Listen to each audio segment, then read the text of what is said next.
آنکھ اب درد سے پھٹنے کے قریب تھا۔ وہ انسان مجھے الوداع کیے بغیر چلا گیا۔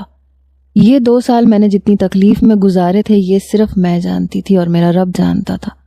ذہنی اذیت کی وجہ سے مجھے ڈپریشن اور اینزائٹی کے ایشو ہو گئے تھے، اور میں سوچتی تھی کہ یہ کیسی محبت ہے جس نے مجھے میری ہی نظروں میں ایک سوالیہ نشان بنا دیا ہے۔ میں ہر روز ہی خود سے یہ سوال کرتی تھی کہ آخر مجھ میں ایسی کون سی کمی ہے کہ وہ شخص مجھ سے اس حد تک مجھے دھتکار رہا ہے کہ مجھے خود اپنی ہی ذات سے شدید نفرت ہونے لگی ہے۔ میں بہت زیادہ اکیلی رہنے لگی تھی۔ اب تو اماں سے بھی میں کوئی بات شیئر نہیں کرتی تھی، کیونکہ اماں کو بھی بلڈ پریشر کا ایشو تھا۔ میری ذرا سی پریشانی کو وہ اپنے سر پہ سوار کر لیتی تھیں۔ اندھا تو کوئی بھی نہیں تھا، نظر تو سبھی گھر والوں کو آ رہا تھا۔ 2 سال گزر چکے تھے اور رامیز حویلی واپس نہیں آیا تھا۔ میں نے دوبارہ سے پڑھائی کنٹینیو کر دی تھی، یونیورسٹی میں ایڈمیشن لے لیا تھا۔ اب ایسا ہوتا تھا کہ میرا زیادہ تر وقت یونیورسٹی کے چکروں میں مصروف ہو جاتا تھا۔ جب مجھے مصروفیت ملی تو میرے دماغ کو بھی تھوڑا سا سکون ملا۔ یونیورسٹی لائف بہت اچھی تھی۔ میری خوش قسمتی یہ کہ مجھے وہاں پہ اچھے دوست بھی مل گئے، مگر ایک چیز تھی جو میرے ذہن کو تھوڑی سی کھٹک رہی تھی۔ دلاور نام کا وہ لڑکا جو کہ ہماری یونیورسٹی کا سب سے ہینڈسم اور سب سے لائق لڑکا تھا، جس کی انٹیلیجنس کی وجہ سے سب ٹیچرز ہی اس کو پسند کرتے تھے۔ یونیورسٹی جا کر میں نے بھی پڑھائی پہ توجہ دینی شروع کر دی تھی۔ میں بہت سے ٹیچرز کی فیوریٹ ہو گئی تھی، لیکن اکثر ہی میرے ساتھ رہنے والی لڑکیاں مجھے بتاتی تھیں کہ دلاور مجھے پسندیدہ نظروں سے دیکھتا ہے، جبکہ ان کی باتوں کو سن کے میں برا منا جاتی تھی۔ میں نے سب کو تو نہیں، لیکن اپنی ایک بیسٹ فرینڈ کو اپنے نکاح کے بارے میں بتایا ہوا تھا، اور وہ حقیقی معنوں میں میرے لیے فکر مندی کا اظہار کرتی تھی کہ تمہیں دلاور سے مل کے یہ چیزیں اسے کلیئر کر دینی چاہیے۔ میں نے اسے صاف الفاظ میں انکار کر دیا تھا۔ میں نے اس سے کہا کہ جب مجھے پتہ ہی نہیں ہے کہ اس نکاح کی مدت کتنے ٹائم کے لیے ہے اور یہ زیادہ عرصے تک چلے گا بھی یا نہیں، تو میں کیوں ہر کسی کے سامنے اپنے نکاح کا ڈھنڈورا پیٹوں؟ یہ بھی تو ہو سکتا ہے کہ اس نے وہیں پہ شادی کر لی ہو، اپنی زندگی میں مگن ہو۔ تم ہمیشہ نیگیٹو کیوں سوچتی ہو؟ اس نے مجھے ایسا سوچنے پہ مجبور کیا ہے۔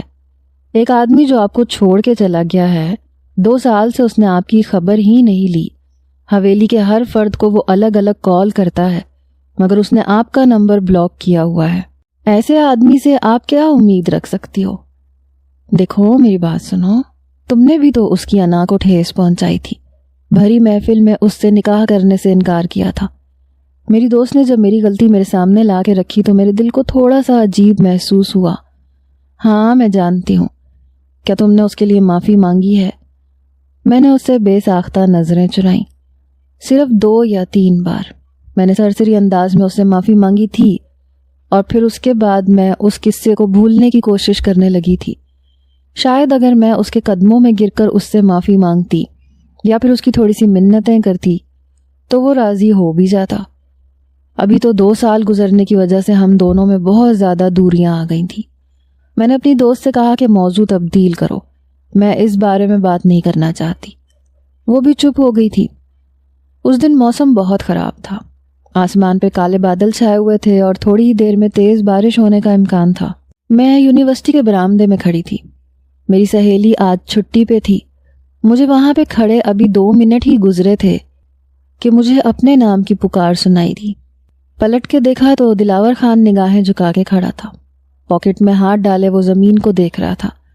ہاں یہ بات بھی سچ تھی کہ اس نے کبھی بھی میری آنکھوں میں آنکھیں ڈال کے مجھ سے بات کرنے کی کوشش نہیں کی تھی، اور نہ ہی ٹھرکی لڑکوں کی طرح وہ چانس کی تلاش میں رہتا تھا۔ اگر آپ ایزی فیل کر رہے ہیں تو مجھے آپ سے ایک چھوٹی سی بات کرنی ہے، انتہائی معنی لہجے میں اس نے مجھ سے کہا۔ تو میں پہلے تو تھوڑی سی کنفیوز ہو گئی، پھر اپنے آپ کو کمپوز کرتے ہوئے بولی، جی کہیں جو کہنا ہے، میں سن رہی ہوں۔ سر حیدر سے میری بات ہوئی ہے، ان کا ایک بہت بڑا پروجیکٹ ہے، وہ چاہتے ہیں کہ اس پروجیکٹ میں ہم دونوں ان کو اسسٹ کریں۔ میں جانتا ہوں کہ آپ یہ سوچ رہی ہوں گی کہ وہ خود آپ سے بات کر سکتے تھے، لیکن انہوں نے مجھے کہا ہے، چونکہ آپ میری کلاس فیلو بھی ہیں اور ہماری کلاس کی GR بھی ہیں۔ میں اپنی کلاس کی مانیٹر تھی، اس وجہ سے جو بھی مسئلہ ہوتا تھا پہلے مجھے ہی سے پوچھا جاتا تھا۔ مجھے اس کی بات سن کے واقعی میں تھوڑی سی حیرانگی ہوئی تھی کہ اگر سر حیدر پروجیکٹ شروع کر رہے تھے تو پھر انہوں نے مجھے اس بارے میں کیوں نہیں بتایا۔ میں صرف آپ سے آپ کی مرضی جاننے کے لیے آیا ہوں۔ میں نے اپنے لہجے کو پروفیشنل رکھتے ہوئے کہا کہ اگر تو یہ یونیورسٹی کی طرف سے ہے اور سر حیدر چاہتے ہیں کہ میں ان کو اسسٹ کروں تو مجھے کوئی پرابلم نہیں ہے، لیکن میں چاہوں گی کہ وہ خود مجھ سے اس بارے میں بات کریں، یہ زیادہ بہتر رہے گا۔ یہ کہہ کے میں اس کی طرف پیٹ کر کے کھڑی ہو گئی۔ وہ بھی وہاں سے چلا گیا تھا۔ اس کے جانے کے بعد اس کی پرفیوم کی خوشبو فضا میں پھیل گئی تھی۔ وہ بہت ہی قیمتی اور برانڈڈ پرفیومز یوز کرتا تھا۔ آخر کو ایک بہت بڑا جاگیردار تھا۔ اس کی چارمنگ پرسنالٹی کی وجہ سے ساری لڑکیاں اس پہ مرتی تھیں، مگر اس کی نگاہیں مجھ پہ آ کے رکی تھیں۔ زندگی میں پہلی بار میں نے محسوس کیا تھا کہ میں کسی کے لیے اہمیت رکھتی ہوں۔ یہ احساس عجیب اور انوکھا سا تھا۔ دوسری طرف مجھے رامیز کی طرف سے بھی ٹینشن تھی۔ نہ جانے اس نے کیا فیصلہ لیا ہوگا، پتہ نہیں وہ زندگی کے کون سے موڑ پہ ہوگا، میں اسے یاد بھی ہوں گی یا نہیں۔ تھوڑی ہی دیر کے بعد مجھے سر حیدر کی طرف سے بلاوا آ گیا۔ انہوں نے بھی یہ بات کلیئر کی کہ انہوں نے میرے پاس دلاور کو بھیجا تھا، خود وہ تھوڑے سے مصروف تھے، اور تب مجھے پتہ چلا کہ یہ بات انہوں نے دلاور سے 1 ہفتہ پہلے کہی تھی، لیکن اس میں مجھ سے بات کرنے کی ہمت بھی نہیں ہو رہی تھی۔ یہ سب کچھ مجھے تھوڑا سا عجیب تو لگا تھا، مگر میں قبول کر چکی تھی، اور یوں ہم دونوں کے نمبر ایکسچینج ہو گئے تھے۔ رات کے وقت مجھے پرسنل نمبر پہ اس کا میسج آیا، کام کے حوالے سے۔ وہ اور کوئی بات نہیں کرتا تھا، اور جب ہم مل کے پروجیکٹ پہ کام کر رہے ہوتے تھے تو میرا بہت خیال رکھتا تھا۔ ہر تھوڑی دیر کے بعد وہ میرے لیے کچھ نہ کچھ کھانے کے لیے منگواتا تھا۔ ایک دن میں نے اس پہ غصہ کیا، اسے سختی سے منع کیا، تو وہ مجھ سے معذرت کرنے لگا، خاموش ہو گیا، لیکن اس کے ساتھ ہی وہ اپنی حرکت سے باز بھی نہیں آیا۔ تھوڑی دیر کے بعد اس نے پھر سے میرے لیے جوس آرڈر کیا تھا۔ تم یہ سب کر کے آخر کیا ثابت کرنا چاہتے ہو؟ دیکھو، اگر مجھے واقعی کسی چیز کی ضرورت ہوئی تو میں خود اپنے لیے منگوا سکتی ہوں، میں اتنی گئی گزری نہیں ہوں۔ دیکھیں، آپ مجھے غلط سمجھ رہی ہیں۔ فی الحال آپ میرے ساتھ کام کر رہی ہیں، اس لیے میری ذمہ داری بنتی ہے کہ میں آپ کا خیال رکھوں، اور میرے ہوتے ہوئے آپ کیوں منگوائیں گی؟ فی الحال آپ میرے ساتھ ہیں، اس لیے یہ میری ذمہ داری ہے۔ میں چپ ہو گئی۔ رامیز کا چہرہ کہیں دور میرے ذہن میں جگمگایا تھا۔ اصل ذمہ دار تو میں اس کی تھی۔ کیا اس نے کبھی کوئی حق ادا کیا تھا؟ کیا اس نے کبھی یہ ذمہ داری پوری کرنے کی کوشش کی تھی؟ نہیں۔ دلاور کو میں نے غور سے دیکھا، سبز آنکھوں والا وہ پٹھان لڑکا، پوری دنیا کی لڑکیوں کو چھوڑ کر صرف اور صرف مجھ پہ آ کے فدا ہوا تھا۔ میرے گلے میں آنسوؤں کا ایک پھندا سا اٹک گیا۔ ابھی وہ میری حقیقت سے واقف نہیں تھا۔ میرے دل میں آیا کہ اس کو اپنے نکاح کے بارے میں بتا دوں، مگر پھر میں یہ سوچ کے خاموش ہو گئی کہ جب تک مجھے رامیز کی طرف سے کوئی تسلی بخش جواب نہیں ملتا تب تک میں کسی کو بھی نہیں بتاؤں گی۔ دماغ میں کہیں دور رامیز سے بدلہ لینے کی خواہش بھی تھی کہ اگر وہ دوسری لڑکیوں سے بات کر سکتا تھا، ان کے ساتھ تعلق رکھ سکتا تھا، تو میں کیوں نہیں؟ اگر اسے اپنی مرضی کا ہمسفر چننے کا پورا حق تھا تو مجھے کیوں نہیں؟ مجھ میں اور دلاور میں اب کام سے ہٹ کے بھی بات چیت ہونے لگی۔ وہ بہت زیادہ مذاق کرتا تھا اور اکثر مجھے روسٹ بھی کرتا تھا، مگر مجھے برا نہیں لگتا تھا کیونکہ میں جانتی تھی کہ وہ یہ سب کچھ مذاق میں کر رہا ہے۔ میں جب بھی یونیورسٹی جاتی تھی تو وہ پہلے سے ہی گیٹ سے تھوڑے فاصلے پہ کھڑا ہوتا تھا۔ کوئی ایک آدھ دن ہوگا جب میں نے یونیورسٹی جا کے اسے نہ دیکھا ہو، اور وہ دن بھی میرا بہت ہی برا گزرا تھا۔ جب میں داخل ہوتی تھی تو مجھے دیکھ کر ہلکی سی مسکراہٹ سے نوازتا تھا، اور پھر اپنے مخصوص انداز میں چلتا ہوا یونیورسٹی کے اندر داخل ہو جاتا تھا۔ نوٹس اور پریزنٹیشنز کے حوالے سے بھی وہ ہمیشہ میری مدد کرتا تھا۔ میرے کہے بغیر ہی وہ مجھے نوٹس لا کے دیتا تھا اور میری پریزنٹیشنز بھی بنا کے دے دیا کرتا تھا۔ اب میں اس کے بارے میں سوچنے لگی تھی۔ نہ چاہتے ہوئے بھی وہ میرے حواسوں پہ سوار رہنے لگا تھا۔ ایسا کیوں ہو رہا تھا؟ شاید ایک مرد کی طرف سے مجھے جو دھتکار ملی تھی، دوسرا مرد اس کا مداوع کرنے کے لیے تیار تھا، پر مجھے ایک دم سے یہ سب کچھ غلط لگنے کا احساس بھی تھا۔ میں بہک بھی گئی تھی۔ بے وقوف لڑکیوں کی طرح میں بھی اس کی ہمدردیوں کو اور اس کی محبت کو اپنا سمجھنے لگی تھی، جبکہ مجھے حقیقت کو بھی تو قبول کرنا تھا کہ میں کسی اور کی بیوی ہوں۔ اور اس دن میں حویلی کے اندر داخل ہوئی تو سامنے کھڑی شخصیت کو دیکھ کر میرے قدم زمین پہ ہی جم گئے۔ وہ کوئی اور نہیں بلکہ رامیز تھا، جو 2 سالوں کے بعد حویلی واپس آیا تھا۔ وہ بہت ہی زیادہ چینج ہو چکا تھا۔ حیرت کی بات یہ تھی کہ وہ پہلے سے زیادہ کمزور ہو گیا تھا۔ اس نے مجھے دیکھا اور دھیمے سے انداز میں مسکرا دیا، مگر مجھے اس کی یہ مسکراہٹ ہضم نہیں ہوئی تھی۔ 2 سالوں کی تکلیف میں مر کے بھی نہیں بھول سکتی تھی۔ اس نے مجھے اس چیز کا احساس دلایا تھا کہ میں ایک فالتو شے ہوں، جس کو اپنی زندگی میں شامل کر کے ایک کونے میں پھینک دیا۔ بیٹا رامیز کے لیے چائے بنا کے لاؤ۔ اماں نے مجھے حکم دیا تو میں چپ چاپ کچن میں آ گئی اور اس کے لیے چائے کا پانی چڑھا دیا۔ حالانکہ یہ کام ملازمہ بھی تو کر سکتی تھی۔ سب گھر والے اس سے باتیں کر رہے تھے۔ میری اماں کو اور باقی گھر والوں کو یہ لگتا تھا کہ ان 2 سالوں میں بھی میں اس کے ساتھ رابطے میں رہی ہوں۔ میں نے تو انہیں یہی بتایا ہوا تھا، کیونکہ میں اپنی اماں کو یا حویلی کے باقی لوگوں کو پریشان نہیں کرنا چاہتی تھی، اور نہ ہی اپنے اور اس کے رشتے کے حوالے سے مشکوک کرنا چاہتی تھی۔ سچ تو یہ تھا کہ میں اس کی زندگی کے کسی بھی پہلو سے واقف نہیں تھی۔ جو بھی بات ہوتی تھی تو اماں مجھ سے کہتی تھی، ارے تاشا، تم نے مجھے اس بارے میں بتایا کیوں نہیں؟ اور میں چپ ہو جاتی تھی، کبھی اپنی گردن جھکا لیتی، کبھی ان سے نگاہیں چرانے لگتی۔ مجھے پتا ہوتا تو میں اماں کو بتاتی یا کسی اور کو خبر دیتی۔ میں کمرے کے اندر داخل ہوئی تو وہ پہلے سے ہی بیڈ پہ نیم دراز تھا۔ مجھے دیکھ کے اس نے سرسری انداز میں مجھ سے سلام کیا۔ کیسی ہو؟ بالکل نارمل سا لہجہ تھا، نہ ہی اس میں کوئی شناسائی کا عنصر تھا، نہ ہی کوئی جوش جذبہ تھا۔ ٹھیک ہوں، میں نے بھی اسی انداز میں ٹھنڈے لہجے میں جواب دے دیا۔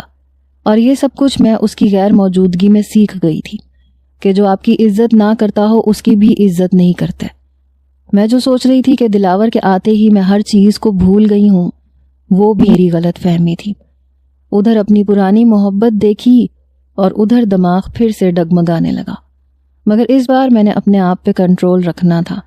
جو فیصلہ کرنا تھا بہت سوچ سمجھ کے کرنا تھا، کیونکہ یہ میری زندگی کا سوال تھا اور اپنی زندگی کو میں اس طرح سے ضائع ہوتے ہوئے نہیں دیکھ سکتی تھی۔ بیٹھو، مجھے تم سے ضروری بات کرنی ہے۔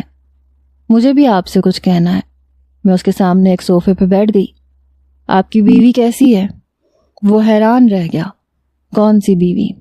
ایک ہی ہے جو سامنے بیٹھی ہوئی ہے۔ فی الحال اس کے بارے میں کچھ نہیں جانتا، اس نے نارمل سے انداز میں کہا۔ 2 سال پہلے وہ میری شکل دیکھنے کے لیے بھی تیار نہیں تھا۔ جب بھی بولتا تھا میرے لیے اپنے منہ سے زہر اگلتا تھا۔ اب اسے کیا ہو گیا تھا؟ کیا اسے اپنی غلطی کا احساس ہو گیا تھا؟ لیکن کیا فائدہ؟ میں آپ کی گرل فرینڈ کے بارے میں بات کر رہی ہوں، جس سے آپ راتوں کو دیر دیر تک بات کرتے تھے۔ ہاں، اس کو میں نے چھوڑ دیا۔ یہ سن کے میں پھیکے سے انداز میں مسکرا دی۔ میں نے تو اسے اسی دن ہی چھوڑ دیا تھا جب میں یہاں سے امریکہ گیا تھا۔